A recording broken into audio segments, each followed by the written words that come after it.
ನಮಸ್ಕಾರ. ಇವತ್ತು ನಾವು ಮಹಾಭಾರತದಲ್ಲಿ ಬರುವಂತಹ ಒಂದು ಪ್ರಮುಖವಾದಂತಹ ಪಾತ್ರ ಅಭಿಮನ್ಯುವಿನ ಬಗ್ಗೆ ತಿಳಿದುಕೊಳ್ಳುವ. ಅಭಿಮನ್ಯು ಅಂತ ಹೇಳುವಂಥದ್ದು ನಾವೆಲ್ಲರೂ ಕೂಡ ತಿಳಿದಿರುವಂತಹ ಒಂದು ಪಾತ್ರ. ಮಹಾಭಾರತ ಅಂತ ಯಾರಿಗೆಲ್ಲ ಗೊತ್ತುಂಟೋ, ಮಹಾಭಾರತದ ಬಗ್ಗೆ ನಾವು ಯಾರೆಲ್ಲ ಕೇಳಿದ್ದೇವೋ ಎಲ್ಲರೂ ತಿಳಿದಿರುವಂತಹ ಪಾತ್ರ ಮತ್ತು ಎಲ್ಲರೂ ಪ್ರೀತಿ ಮಾಡುವಂತಹ ಪಾತ್ರ ಮಹಾಭಾರತದಲ್ಲಿ ಅದು ಅಭಿಮನ್ಯು. ಅಭಿಮನ್ಯು ಯಾರು? ಅಭಿಮನ್ಯು ಸಾಕ್ಷಾತ್ ಶ್ರೀಕೃಷ್ಣ ಪರಮಾತ್ಮನ ತಂಗಿಯ ಮಗ. ಶ್ರೀಕೃಷ್ಣ ಪರಮಾತ್ಮನ ತಂಗಿ ಸುಭದ್ರೆ. ಸುಭದ್ರೆ ಹಾಗೂ ಮಧ್ಯಮ ಪಾಂಡವನಾದಂತಹ ಅರ್ಜುನನಿಗೆ ಹುಟ್ಟಿದಂತಹ ಮಗನೇ ಈ ಅಭಿಮನ್ಯು. ಅಭಿಮನ್ಯು ಶೌರ್ಯಕ್ಕೆ, ಪರಾಕ್ರಮಕ್ಕೆ, ವೀರ್ಯಕ್ಕೆ, ಸತ್ಯಕ್ಕೆ, ತ್ಯಾಗಕ್ಕೆ ಅಮರನಾಗಿ ಉಳಿದಂತಹ ಒಂದು ಪಾತ್ರ ಮಹಾಭಾರತದಲ್ಲಿ ಅದು ಅಭಿಮನ್ಯು. ಅಂತಹ ಒಂದು ವ್ಯಕ್ತಿತ್ವ ಅಭಿಮನ್ಯುವಿನದ್ದಾಗಿರುತ್ತದೆ. ಇಂತಹ ಅಭಿಮನ್ಯು ಕುರುಕ್ಷೇತ್ರದ ಯುದ್ಧದಲ್ಲಿ ತಾನು ಇನ್ನಿಲ್ಲವಾಗ್ತಾನೆ. ಕುರುಕ್ಷೇತ್ರ ಯುದ್ಧದಲ್ಲಿ ಬಹಳ ಶೌರ್ಯತೆಯಿಂದ ತನ್ನ ವಿಪರೀತವಾದಂತಹ ಶೌರ್ಯವನ್ನು ಅಲ್ಲಿ ಪ್ರದರ್ಶನ ಮಾಡಿ ಹೋರಾಡಿ ತಾನಲ್ಲಿ ಅಸುನೀಗುವಂಥವನು ಅಭಿಮನ್ಯು. ಈ ಅಭಿಮನ್ಯುವಿನ ಅವನ ಒಂದು ಜೀವನವನ್ನು ನಾವಿವತ್ತು ತಿಳಿದುಕೊಳ್ಳುವಂತಹ ಪ್ರಯತ್ನವನ್ನು ಮಾಡುವ. ಪ್ರಾರಂಭದಲ್ಲಿ ಸುಭದ್ರೆ ಹಾಗೂ ಅರ್ಜುನನ ವಿವಾಹವನ್ನು ಶ್ರೀಕೃಷ್ಣ ಪರಮಾತ್ಮ ಮಾಡಿಸ್ತಾನೆ. ಮೂಲತಃ ಬಲರಾಮನಿಗೆ ಅರ್ಜುನನಗಿಂತಲೂ ಮೊದಲು ಅರ್ಜುನನನ್ನು ವಿವಾಹ ಮಾಡಿಕೊಡಬೇಕು ಸುಭದ್ರೆಗೆ ಅಂತ ಹೇಳುವಂತಹ ಇಚ್ಛೆ ಇದ್ದದ್ದು ಶ್ರೀಕೃಷ್ಣ ಪರಮಾತ್ಮನಿಗೆ. ಅಲ್ಲದೆ ಸುಭದ್ರೆ ಅರ್ಜುನನನ್ನು ಪ್ರೀತಿಸಿದ್ಲು ಕೂಡ. ಆದರೆ ಬಲರಾಮನಿಗೆ ತನ್ನ ತಂಗಿಯಾದಂತಹ ಸುಭದ್ರೆಯನ್ನು ದುರ್ಯೋಧನನಿಗೆ ಕೊಟ್ಟು ಮದುವೆ ಮಾಡಬೇಕು, ವಿವಾಹ ಮಾಡಬೇಕು ಅಂತ ಹೇಳುವಂಥ ಇಚ್ಛೆ ಇರ್ತದೆ. ಯಾಕೆಂದರೆ ದುರ್ಯೋಧನ ಬಲರಾಮನ ಪ್ರಿಯ ಶಿಷ್ಯನಾಗಿರ್ತಾನೆ. ಅಲ್ಲದೆ ರಾಜನೀತಿಯೂ ಇತ್ತಿಲ್ಲಿ. ಈ ಯಾದವರೆಲ್ಲರೂ ಕೂಡ ನಮಗೆ ಸಹಾಯಕರಾಗಿರಬೇಕು ಅಂತ ಹೇಳುವಂಥ ಆ ಒಂದು ಯೋಜನೆ ದುರ್ಯೋಧನನದಾಗಿತ್ತು. ಹಾಗಾಗಿ ಬಲರಾಮನಲ್ಲಿ ಈ ವಿವಾಹ ಪ್ರಸ್ತಾಪವನ್ನು ಇಟ್ಟಿದ್ದ. ಆದರೆ ಸುಭದ್ರೆ ತಾನು ಪ್ರೀತಿಸಿದ್ದು ಅರ್ಜುನನನ್ನು. ಈ ವಿಷಯವನ್ನು ತಿಳಿದಂತಹ ಶ್ರೀಕೃಷ್ಣ ಪರಮಾತ್ಮ ಸುಭದ್ರೆ ಹಾಗೂ ಅರ್ಜುನನ ವಿವಾಹವನ್ನು ಮಧ್ಯರಾತ್ರಿಯಲ್ಲಿ ತಾನು ಮಾಡಿಸ್ತಾನೆ. ಇದೆಲ್ಲವೂ ಕೂಡ ಮಹಾಭಾರತದಲ್ಲಿ ಬಹಳ ವಿವರವಾಗಿ ನಾವು ಈ ಭಾಗವನ್ನೆಲ್ಲವನ್ನು ಕೂಡ ನೋಡಬಹುದು. ಆದರೆ ಈ ರೀತಿ ವಿವಾಹವಾಗಿ ಸುಭದ್ರೆಯನ್ನು ವಿವಾಹವಾಗಿ ಅರ್ಜುನ ಬರುವಂಥದ್ದು ಇಂದ್ರಪ್ರಸ್ಥಕ್ಕೆ. ಆವಾಗ ಇಂದ್ರಪ್ರಸ್ಥ ಅಂತ ಹೇಳುವಂಥ ಸುಂದರವಾದ ನಗರಿಯಲ್ಲಿ ಪಾಂಡವರು ವಾಸ ಮಾಡ್ತಾ ಇರ್ತಾರೆ. ಒಂದು ದಿನ ಯುಧಿಷ್ಠಿರ ಹಾಗೂ ದ್ರೌಪದಿಯನ್ನು ಏಕಾಂತದಲ್ಲಿ ನೋಡಿರ್ತಾನೆ ಅರ್ಜುನ. ಹಾಗೆ ನೋಡಿದ್ರ ಪರಿಣಾಮವಾಗಿ ಅವರೆಲ್ಲರೂ ಮದುವೆಯಾಗುವಾಗ ಒಂದು ತೀರ್ಮಾನಕ್ಕೆ ಬಂದಿರ್ತಾರೆ. ಏನು ಅಂತ ಹೇಳಿದರೆ, ದ್ರೌಪದಿ ಈ ಪಂಚಪಾಂಡವರಲ್ಲಿ ಯಾರ ಜೊತೆಯಲ್ಲಿ ಇದ್ದದ್ದನ್ನು ಇನ್ನೊಬ್ಬ ನೋಡಿದರೆ, ಅಂದರೆ ಒಂದೊಂದು ವರ್ಷ ಒಬ್ಬೊಬ್ಬನ ಜೊತೆಯಲ್ಲಿ ಅವಳಿರುವುದು. ಪಂಚಪಾಂಡವರಿಗೆ ಸಮಾನ ಪತ್ನಿ ದ್ರೌಪದಿ. ಹೀಗಿರುವಾಗ ಒಬ್ಬನ ಜೊತೆಯಲ್ಲಿ ಇದ್ದದ್ದನ್ನು ಇನ್ನೊಬ್ಬ ನೋಡಿದರೆ ಅವನು 1 ವರ್ಷಗಳ ಕಾಲ ತೀರ್ಥಯಾತ್ರೆ ಹೋಗಬೇಕು ಅಂತ ಹೇಳುವಂತಹ ಒಂದು ಒಪ್ಪಂದ ಅವರೆಲ್ಲರ ಮಧ್ಯದಲ್ಲಿ ಆ ವಿವಾಹ ಸಂದರ್ಭದಲ್ಲಿ ಆಗಿರ್ತದೆ. ಈಗ ಯುಧಿಷ್ಠಿರ ಹಾಗೂ ದ್ರೌಪದಿ ಜೊತೆಯಲ್ಲಿದ್ದದ್ದನ್ನು ಅರ್ಜುನ ನೋಡಿರ್ತಾನೆ. ಅದರ ಆ ಒಂದು ಏನು ಹೇಳ್ತಾರೆ, ಆ ಒಂದು ಸಂದರ್ಭದಲ್ಲಿ ಅದರ ಪ್ರಾಯಶ್ಚಿತ್ತಕ್ಕೋಸ್ಕರ ಅರ್ಜುನ ತೀರ್ಥಯಾತ್ರೆಗೆ ಹೋಗ್ತಾನೆ. ತೀರ್ಥಯಾತ್ರೆಗೆ ಅಂತ ಹೋದಂತಹ ಅರ್ಜುನ ಇದೆಲ್ಲವೂ ಶ್ರೀಕೃಷ್ಣ ಪರಮಾತ್ಮನ ಆ ಒಂದು ನಿಶ್ಚಿತವಾದಂತಹ ಒಂದು ಯೋಜನೆ ಅಂತ ಹೇಳುವಂಥದ್ದನ್ನು ನಾವು ಮರಿಬಾರ್ದು. ನೋಡುವ ಹಾಗೆ ಮಾಡಿದ್ದೇ ಶ್ರೀಕೃಷ್ಣ ಪರಮಾತ್ಮ. ಹೀಗೆ ತೀರ್ಥಯಾತ್ರೆಗೆ ಅಂತ ಹೋದಂತಹ ಅರ್ಜುನ ತೀರ್ಥಯಾತ್ರೆಗೆ ಅಂತ ಹೊರಟವನು ಕೂಡ 3 ಮದುವೆಯಾಗಿ ವಾಪಸ್ ಬರುವಂಥವನು. ಅವನು ಹೋದವನು ಉಲೂಪಿಯನ್ನು ಮದುವೆಯಾಗ್ತಾನೆ. ನಾಗಕನ್ಯೆ ಉಲೂಪಿ. ಮಣಿಪುರದ ರಾಣಿಯಾದಂತಹ ರಾಜಕುಮಾರಿಯಾದಂತಹ ಚಿತ್ರಾಂಗದೆಯನ್ನು ವಿವಾಹವಾಗ್ತಾನೆ. ಅವಳು ಬಬ್ರುವಾಹನನ ತಾಯಿ. ಅಲ್ಲಿಂದ ಮುಂದೆ ಬಂದು ದ್ವಾರಕೆಗೆ ಬಂದು ದ್ವಾರಕೆಯಲ್ಲಿ ಸುಭದ್ರೆಯನ್ನು ವಿವಾಹವಾಗ್ತಾನೆ ಅರ್ಜುನ. ಈ ತೀರ್ಥಯಾತ್ರೆಯ ಸಂದರ್ಭ ಇದು. ಈ 3 ವಿವಾಹಗಳನ್ನು ಆದದ್ದು. ಸುಭದ್ರೆಯನ್ನು ವಿವಾಹವಾಗಿ ಇಂದ್ರಪ್ರಸ್ಥಕ್ಕೆ ಮರಳಿ ಬಂದಿದ್ದಾನೆ. ಇಂದ್ರಪ್ರಸ್ಥಕ್ಕೆ ಅರ್ಜುನ ಮರಳಿ ಬಂದು ಇಂದ್ರಪ್ರಸ್ಥದಲ್ಲೇ ತಾನು ಸ್ವಲ್ಪ ಕಾಲ ಅಲ್ಲಿ ಕಳೀತಾ ಇರಬೇಕಾದ್ರೆ ಈ ಇಂದ್ರಪ್ರಸ್ಥದಲ್ಲಿ ರಾಜಸೂಯ ಯಾಗವೂ ಆಗುತ್ತದೆ. ಆ ರಾಜಸೂಯ ಯಾಗಕ್ಕೆ ಬಂದು ಎಲ್ಲರೂ ಕೂಡ ಅಲ್ಲಿ ಬಹಳ ಸಂಭ್ರಮದಲ್ಲಿ ರಾಜಸೂಯ ಯಾಗವನ್ನು ನೆರವೇರಿಸುವುದು. ರಾಜಸೂಯ ಯಾಗದ ಆ ಒಂದು ಸಂಭ್ರಮವನ್ನು ನೋಡಿ, ಆ ವೈಭೋಗವನ್ನು ನೋಡಿ ದುರ್ಯೋಧನನಿಗೆ ಹೊಟ್ಟೆ ಕಿಚ್ಚು ಸಹಿಸಲಿಕ್ಕಾಗುವುದಿಲ್ಲ. ಇವರ ಇಂದ್ರಪ್ರಸ್ಥವನ್ನು ಹೇಗಾದರೂ ನಾನು ವಶಪಡಿಸಿಕೊಳ್ಬೇಕು ಅಂತ ತೀರ್ಮಾನ ಮಾಡಿ ಅವನು ಯಾವಾಗಲೂ ಸತತವಾಗಿ ದುರ್ಯೋಧನನ ಇಚ್ಛೆ ಒಂದೇ ಇದ್ದದ್ದು, ಪಾಂಡವರು ಉಳಿಯಬಾರದು, ಅವರ ಏಳಿಗೆ ಆಗಬಾರದು ಅಂತ. ಆದರೆ ಅವರು ಧರ್ಮಿಷ್ಠರಾದದ್ರಿಂದ, ಅಲ್ಲದೆ ಸ್ವತಃ ಭಗವಂತನ ಸಹಾಯ ಅವರಿಗಿದ್ದದ್ರಿಂದಾಗಿ ಎಷ್ಟು ಹಾನಿ ಮಾಡಬೇಕು ಅಂತ ದುರ್ಯೋಧನ ಪ್ರಯತ್ನ ಪಟ್ಟರೂ ಕೂಡ ಅವರು ಮತ್ತಷ್ಟು ಏಳಿಗೆಯನ್ನೇ ಕಾಣ್ತಾ ಇದ್ರು. ಈಗ ಈ ಇಂದ್ರಪ್ರಸ್ಥದ ವೈಭೋಗವನ್ನು ನೋಡಿ ದುರ್ಯೋಧನ ಮನಸ್ಸಲ್ಲಿ ತೀರ್ಮಾನ ಮಾಡ್ತಾನೆ, ಎಲ್ಲವನ್ನೂ ನಾನು ಅಪಹರಣ ಮಾಡಬೇಕು ಅಂತ ಆ ಒಂದು ಜೂಜಿನ ವ್ಯವಸ್ಥೆಯನ್ನು ಮಾಡ್ತಾನೆ. ಜೂಜಿಗೆ ಧರ್ಮರಾಯನನ್ನು ಕರೀತಾನೆ. ಧರ್ಮರಾಯನಿಗೆ ವಿದುರಾದಿಗಳು ಹೇಳ್ತಾರೆ, ನೀನು ಜೂಜಿಗೆ ಹೋಗಬೇಡ ಅಂತ. ಆದರೂ ಕೂಡ ರಾಜನಾದವನು ಯಾರಾದರೂ ಜೂಜಾಟಕ್ಕೆ ಅಂತ ಕರೆದ್ರೆ ಹೋಗದೇ ಇರಲಿಕ್ಕಿಲ್ಲ. ಅದು ಧರ್ಮ ಅಲ್ಲ. ಇವನು ಮೊದಲೇ ಧರ್ಮಪುತ್ರ, ಧರ್ಮ ಮಾರ್ಗವನ್ನು ಬಿಟ್ಟು ನಡೆಯುವುದಿಲ್ಲ. ಅಲ್ಲದೆ ನನ್ನ ದೊಡ್ಡಪ್ಪನಾದ ಧೃತರಾಷ್ಟ್ರ ಕರೆದಿದ್ದಾನೆ, ನನ್ನ ತಂದೆ ಸ್ಥಾನದಲ್ಲಿರುವಂಥವನು ಇವತ್ತು ಧೃತರಾಷ್ಟ್ರ, ಆದ ಕಾರಣ ನಾನು ಹೋಗ್ತೇನೆ ಅಂತ ತೀರ್ಮಾನ ಮಾಡಿ ತಮ್ಮಂದ್ರನ್ನು ಪತ್ನಿಯನ್ನು ಕರೆದುಕೊಂಡು ಇಂದ್ರಪ್ರಸ್ಥಕ್ಕೆ ಹೋಗಿರ್ತಾನೆ. ಹಾಗೂ ಅಲ್ಲಿ ಹೋಗಿ ಮೋಸದ ಜೂಜಾಡ್ತಾರೆ. ಆ ಜೂಜಿನಲ್ಲಿ ಸರ್ವಸ್ವವನ್ನು ಕಳೆದುಕೊಳ್ತಾನೆ ಧರ್ಮರಾಯ. ಏನೂ ಇಲ್ಲ, ಎಲ್ಲ ತನ್ನ ತಮ್ಮಂದಿರು ಅಷ್ಟೊಂದು ಕಷ್ಟಪಟ್ಟು ದಿಗ್ವಿಜಯ ಮಾಡಿ ತನ್ನಂಥ ಅಪಾರವಾದಂಥ ಸಂಪತ್ತನ್ನು, ಇಂದ್ರಪ್ರಸ್ಥವನ್ನು ಎಲ್ಲವನ್ನೂ ಕಳ್ಕೊಳ್ತಾನೆ. ತನ್ನ ತಮ್ಮಂದ್ರಲ್ಲೂ ಕೂಡ ಜೂಜಲ್ಲಿಟ್ಟು ಸೋಲ್ತಾನೆ. ತನ್ನ ಪತ್ನಿಯನ್ನೂ ಪಣಕ್ಕಿಡಬೇಕಾದಂಥ ಪ್ರಸಂಗ ಬಂದೊದಗುತ್ತದೆ.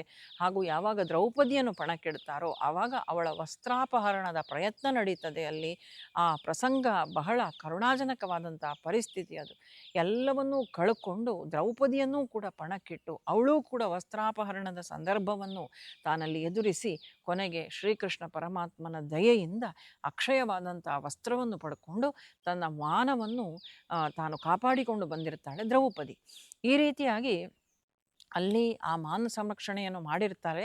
ಆದರೆ ಇನ್ನೇನು ಅವಳು ಶಾಪ ಕೊಡಬೇಕು ಆ ಸಭೆಗೆ ಅಂತ ಆಗುವಾಗ ಧೃತರಾಷ್ಟ್ರ ಹೇಳ್ತಾನೆ, ಶಾಪ ಕೊಡಬೇಡ, ಯಾಕೆಂದರೆ ಅವಳು ಯಾಜ್ಞಸೇನಿ, ಅವಳಿಗೆ ಇದೆಲ್ಲವನ್ನೂ ನಾಶ ಮಾಡುವಂತಹ ಸಾಮರ್ಥ್ಯ ಅವಳಲ್ಲಿತ್ತು. ಆದರೆ ಆ ಒಂದು ಕರುಣೆಯಿಂದಾಗಿ ತಾನು ತನ್ನ ಆ ಒಂದು ಸಿಟ್ಟನ್ನು ತಾನು ಹತೋಟಿಯಲ್ಲಿ ಇಟ್ಟುಕೊಂಡಿರ್ತಾಳೆ. ಧೃತರಾಷ್ಟ್ರ ಹೇಳ್ತಾನೆ, ಇಡೀ ಸಭೆಯನ್ನು ನೀನು ನಾಶ ಮಾಡಬೇಡ, ನಿನಗೇನು ಬೇಕು ಅದನ್ನು ನಾನು ಕೊಡ್ತೇನೆ ಅಂತ. ಆಗ ಅವಳು ಹೇಳ್ತಾಳೆ, ನನ್ನ ಎಲ್ಲ ಗಂಡಂದರನ್ನು ಕೂಡ ದಾಸ್ಯತ್ವದಿಂದ ಬಿಡುಗಡೆಗೊಳಿಸಿ, ಈ ಜೂಜಿನ ಪರಿಣಾಮವಾಗಿ ಅವರೆಲ್ಲ ಇವತ್ತು ದುರ್ಯೋಧನನ ದಾಸರಾಗಿದ್ದಾರೆ, ದಾಸ್ಯತ್ವದಿಂದ ಬಿಡುಗಡೆಗೊಳಿಸಿ ಅಂತ. ದಾಸ್ಯತ್ವದಿಂದ ಬಿಡುಗಡೆಗೊಳಿಸಲಾಗ್ತದೆ ಮತ್ತು ಇಂದ್ರಪ್ರಸ್ಥವನ್ನು ದುರ್ಯೋಧನ ವಶಪಡಿಸಿಕೊಳ್ತಾನೆ. ಪಾಂಡವರಿಗೆ 12 ವರ್ಷ ವನವಾಸ ಮತ್ತು 1 ವರ್ಷ ಅಜ್ಞಾತವಾಸ ಅಂತ ಹೇಳುವಂಥದ್ದು ತೀರ್ಮಾನವಾಗ್ತದೆ ಈ ದ್ಯೂತದ ಸಭೆಯ ಪರಿಣಾಮವಾಗಿ. ಅದಷ್ಟನ್ನು ಮಾಡಲೇಬೇಕು, ಎಲ್ಲವನ್ನೂ ಕಳ್ಕೊಂಡಿದ್ದಾರೆ. ಆದರೆ ಈ ಒಂದು ತೀರ್ಮಾನಕ್ಕೆ ಅಂತ್ಯದಲ್ಲಿ ಬರಲಾಗ್ತದೆ. ಈಗ ಪಾಂಡವರು ವನವಾಸಕ್ಕೆ ಹೋಗುವಂಥ ಸಂದರ್ಭ, ಅವರು ಪತ್ನಿಯಾದಂತಹ ದ್ರೌಪದಿಯ ಜೊತೆಯಲ್ಲಿ.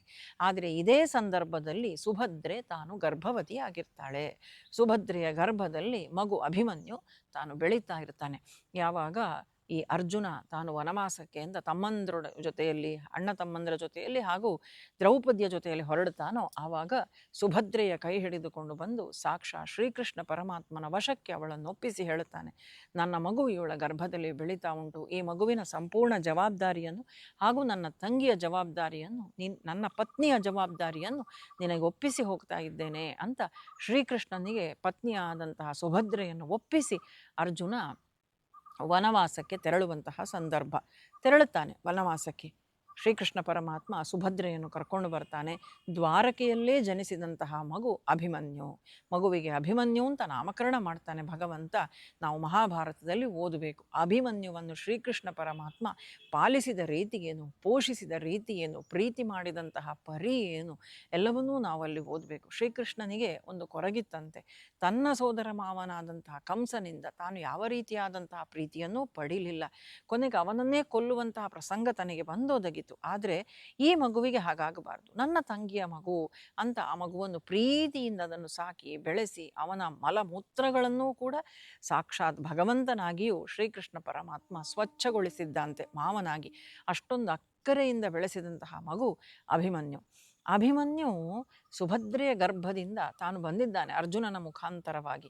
ಆದರೆ ಇವನು ಮೂಲತಃ ಯಾರು ಅಂದರೆ ಚಂದ್ರಾಂಶ ಸಂಭೂತನಾಗಿದ್ದಂಥವನು ಈ ಅಭಿಮನ್ಯು. ಇದರ ಬಗ್ಗೆ ನಾವು ಈ ಕೊನೆಯ ಭಾಗದಲ್ಲಿ ನಾವು ನೋಡಿಕೊಳ್ಳುವ.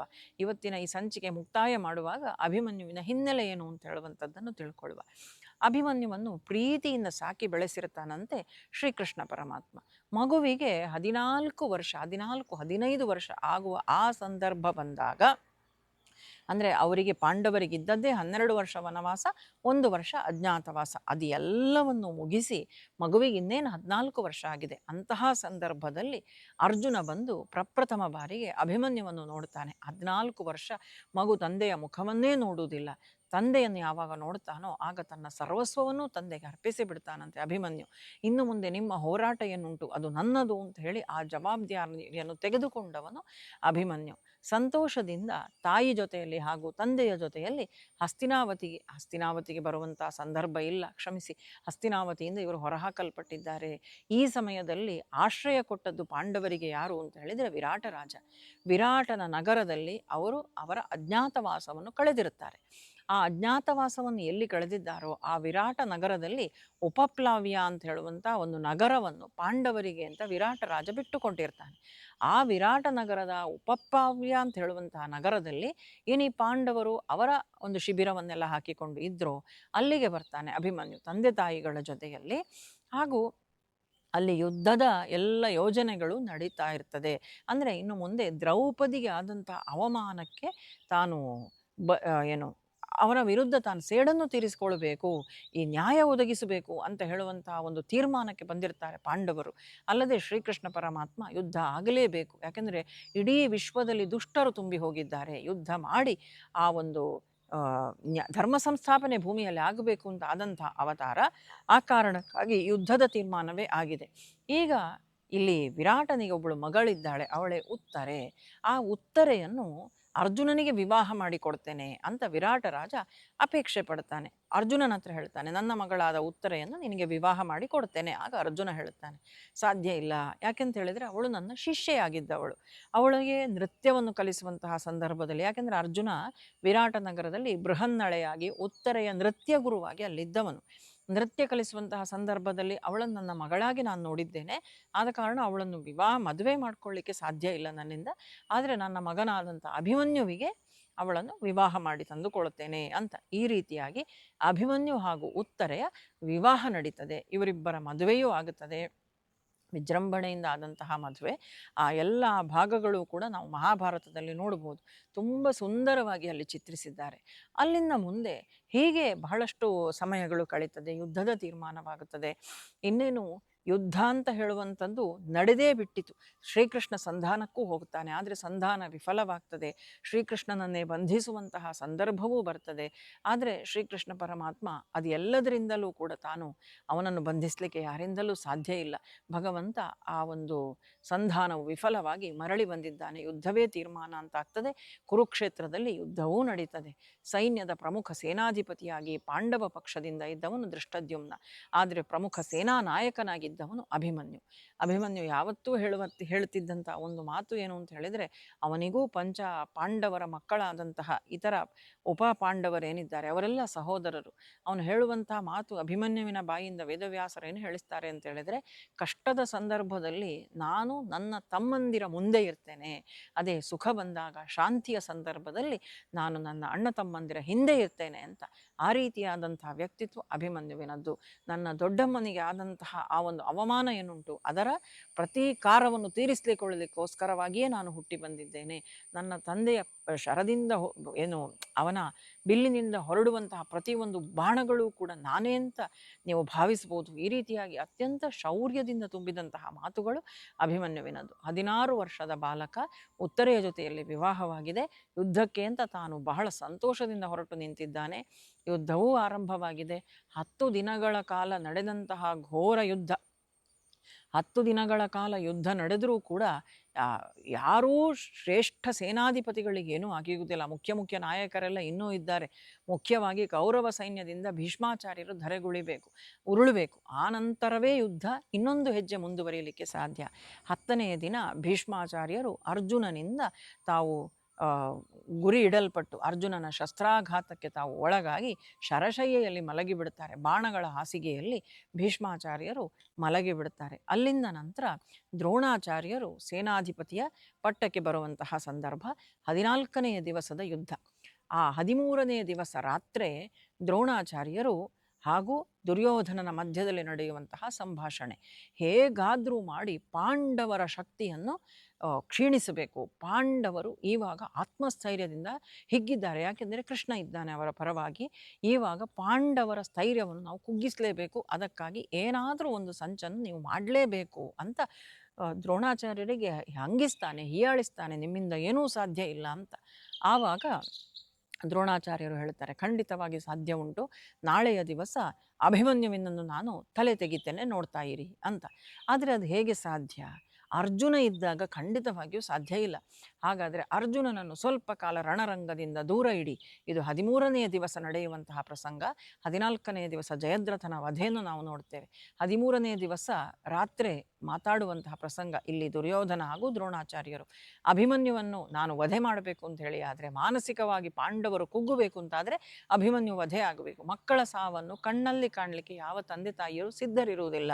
ಅವರ ಆತ್ಮಸ್ಥೈರ್ಯ ಕುಗ್ಗುತ್ತದೆ. ಆದರೆ ಹಾಗೆ ಮಾಡಬೇಕು ಅಂತಾದರೆ ಅರ್ಜುನ ಹೊರಗಿರಬೇಕು. ಹಾಗಾದರೆ ಅರ್ಜುನನನ್ನು ರಣರಂಗದಿಂದ ಹೊರಗೆ ಇಡುವಂತಹ ಸಂಪೂರ್ಣ ಪ್ರಯತ್ನವನ್ನು ಮಾಡ್ತಾನೆ ದುರ್ಯೋಧನ. ಸಂಶಪ್ತಕರು ಅಂತ ಹೇಳುವಂಥವರು ಅನಾದಿ ಕಾಲದಿಂದ ಅರ್ಜುನನಂದರೆ ಅವರಿಗೆ ಆಗುವುದಿಲ್ಲ, ವೈರಿಗಳು. ಅವರನ್ನು ಒಂದು ಭಾಗದಿಂದ ಆ ಆಕ್ರಮಣಕ್ಕೆ ಅಂತ ಕಳಿಸ್ತಾರೆ. ಆಕ್ರಮಣಕ್ಕೆ ಸಂಶಪ್ತಕರು ಬಂದಾಗ ಸಂಶಪ್ತಕರನ್ನು ಎದುರಿಸಲಿಕ್ಕೆ ಅಂತ ಹೇಳಿ ಶ್ರೀಕೃಷ್ಣ ಪರಮಾತ್ಮನು ಹಾಗೂ ಅರ್ಜುನನು ತಾನು ಹೋಗ್ತಾನೆ. ಶ್ರೀಕೃಷ್ಣ ಪರಮಾತ್ಮ ಅರ್ಜುನನ ರಥದ ಸಾರಥಿ, ಅವರು ಸಂಶಪ್ತಕರನ್ನು ಎದುರಿಸಲಿಕ್ಕೆ ಅಂತ. ಇಲ್ಲಿ ದ್ರೋಣಾಚಾರ್ಯರ ಮುಂದೆ ಇನ್ನಿತರರು ಇದ್ದಾರೆ, ದುರ್ಯೋಧನಾದಿಗಳು. ಇವರೆಲ್ಲರ ಜೊತೆಯಲ್ಲಿ ಯುದ್ಧಕ್ಕೆ ಅಂತ ಹೇಳಿದ್ದವರು ಅಭಿಮನ್ಯು ಹಾಗೂ ಇತರ ಪಾಂಡವರು. ಇಂತಹ ಸಂದರ್ಭದಲ್ಲಿ ಅರ್ಜುನನನ್ನು ರಣರಂಗದಿಂದ ಹೊರಗೆ ಓಡಿಸಿದ ನಂತರ, ಹೊರಗೆ ಕಳುಹಿಸಿದ ನಂತರ ದ್ರೋಣಾಚಾರ್ಯರು ರಚಿಸುವಂಥದ್ದು ಪದ್ಮವ್ಯೂಹ. ಆದರೆ ನಮಗೆಲ್ಲರಿಗೂ ಕೂಡ ನಾವು ತಿಳ್ಕೊಂಡಿರುವಂಥದ್ದು ಚಕ್ರವ್ಯೂಹ ಅಂತ. ಅವರು ಚಕ್ರವ್ಯೂಹದ ರಚನೆ ಮಾಡ್ತಾರೆ ಅಂತ. ಆದರೆ ಮಹಾಭಾರತ ಇದು ಪದ್ಮವ್ಯೂಹ ಅಂತ ಕೊಡ್ತದೆ.